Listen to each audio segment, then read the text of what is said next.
Ashama akkam jirtu hordoftoota keenya egaa viidiyoo keenya irratti maskii mangee yookiin maaskara mangistuun nama faana walitti bu'uun dhiibbaan guddaa irra geera jechuun akkasumas viidiyoo yeroo sana waraabame jechuun sooshaal miidiyaa kana irratti baay'ee itti haasa'amaa jira. Egaa dhugaa isaa kan isinitti himnu ta'a. Warreen chaanaalii keenyaaf haaraa turan sabiskiraaybii gochuun viidiyoo kana illee laayikii gochuun akka jalqabdan kabajaan isin gaafadha. Galatooma.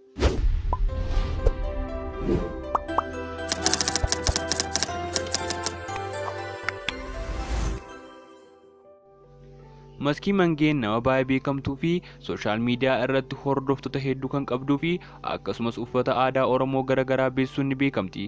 Egaa maskii mangeen guyyaa har'aa nama waliin suuparmaarkeetii yookiin lafa gabaatti nama faana walitti buutetti jechuun oduun sooshaal miidiyaa kanneen akka feesbuukii fi tiiktookii irratti babal'inaan haasa'amaa jira.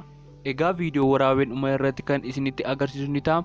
Egaa maskiin mangee sabboontuu Oromoo kan taate baay'ee aartii Oromoo fi uffata aadaa fi ammayyaa Oromoo guddisuu keessatti gahee olaanaa kan taphatte yoo ta'u, sooshaal miidiyaa irratti illee viidiyoo garaagaraa hojjechuun hordoftoota gara 400 olii kan qabdu yoo ta'u, egaa achirratti sirboota afaan Oromoo viidiyoo baay'ee namatti tolan hedduu hojjettee jirti. Egaa yeroo dhiyoo asittis hojii mataa ishee akka jalqabdi dubbattee jirti. Egaa oduu jalqabaa irratti isinitti himneen maskiin suuparmaarkeetii keessatti nama faana walitti buutee balaan cimaa irra geera jechuun viidiyoo as irratti argitan kana fayyadamuun akkas jechaa jiru.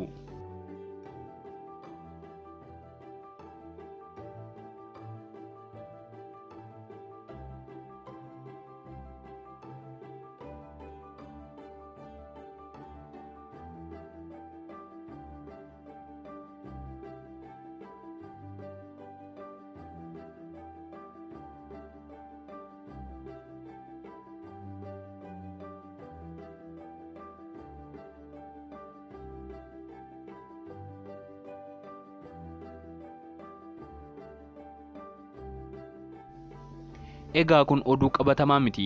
Namni achirratti walolle beekamaas miti. Viidiyoon kun iddoo biraa irraa kan fudhatamee fi guutummaan isaa akka soba ta'e ni beekama. Egaa namoonni garaagaraa oduu sobaa kana babal'isuun yaaddoo guddaa kan uumaa jiranidha. Egaa maskii mangee irra balaan ga'ee hin jiru. Maskii mangeenis kana irratti yaada laatteen kun soba jechuun dubbattee jirti. Egaa maskii mangeen tiiktookii irratti beekamtii olaanaa kan argatte yoo ta'u, viidiyoo isheen torbee kana hojjette viidiyoo babbareedaa 3 isiniif qopheesseen jira. Mee haa daawwannu. Suma fanjora bareedduu dumbuluttuu koosiif nama raaru yoo feetes fuuldulubbuu koo yaaseedha si yaadee lammii koo si yaadee. Egaa jalqabarra kan isinii kaa'ee sirba aartist Dinqiisaa Dabalaadha jechuudha. Maskiin mangee egaa sirba kanaanii tiiktookii viidiyoo dalagdee jirti jechuudha. Egaa viidiyoochilee kan baay'ee namatti toludha. Lammaffaa irratti immoo kan isinii kaa'e mi'a daawwanna. Yoomittummoo jalala kuuflee jibba feete mucuu caattee maqte karaarraa dugda laatte ormanatti taate hangam beekuu ani si miine atis beekta. Egaa viidiyoo baay'ee namatti tolu maskii mangee sirba leencoo guddinaatiin hojjetee jira jechuudha. Egaa gidduu kana tiiktookeroonni Oromoo sirba kanaanii chaalenjii garaagaraa viidiyoo garaagaraa itti hojjechaa jiru jechuudha. Egaa sirbi kun illee ilaalcha guddaa kan argatee fi baay'ee uummata Oromoo biratti fudhatama kan guddaa kan argatedha. Egaa sadaffaa viidiyoo maskii mangee sadaffaa kan ishee hojjette waliin daawwannaa. Salaalee ba'u malee baranaa salaalee ba'u malee yawaan nana jeesi. Bakuma garaa koo shukutii malee maali dhaatanii galee waan ofiitu gubanii. Egaa kun illee viidiyoo baay'ee namatti tolu jechuudha.